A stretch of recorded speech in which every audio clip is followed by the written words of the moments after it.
RTV app వార్తల్ని క్షణాల్లో చదివే అవకాశం ఉంటుంది. ఒక న్యూస్ పేపర్, ఒక టెలివిజన్ ఛానల్ మీ చేతుల్లో ఎప్పుడు. కళాకారుల అందరి బతుకుల్లో పండగ దినం మాకు, పండగ వాతావరణం మాకు. ఎందుకంటే తెలంగాణ సాంస్కృతిక సారథి ఏర్పాటైనప్పటి నుంచి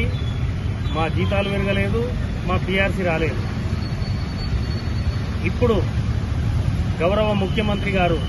రేవంత్ రెడ్డి గారు మా బాధలను, మా కన్నీళ్లను చూసి కళాలు గలాలు ఎప్పుడు గర్జిస్తూనే ఉండాలి,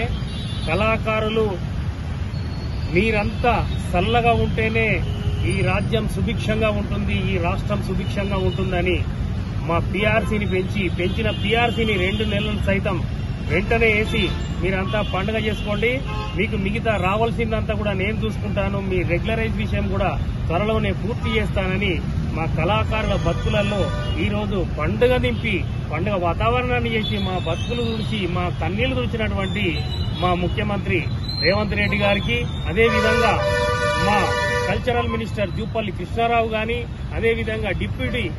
సీఎం గారు బట్టి విక్రమార్క గారు వెంటనే, వాస్తవానికి కళాకారులలో చాలా మంది ఎస్సీ, ఎస్టీ, బీసీ మైనారిటీలే ఉన్నారు కాబట్టి వాళ్ళ బాధలు, వాళ్ళ బతుకులు మనకు తెలుసు కాబట్టి వెంటనే వాళ్లకు ఇవన్నీ శాంక్షన్ చేయండి అని వెంటనే సంతకం చేసి గౌరవ సెక్రటరీకి ఇవ్వడం జరిగింది. అదేవిధంగా మన జిల్లా మంత్రి పొన్నం ప్రభాకర్ గారు, అదేవిధంగా కొండా సురేఖ గారికి కూడా ఈ సందర్భంగా మేము కళాభివందనాలు తెలియజేసుకుంటూ, వాళ్ళు ఇచ్చినటువంటి 6 గ్యారంటీలను మేము ప్రతి పల్లెలో, ప్రతి జిల్లాలో, ప్రతి గల్లీలో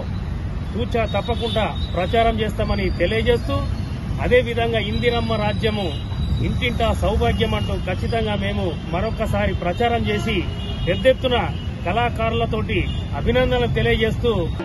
కన్నీళ్లతో కళాలు గర్జించాలని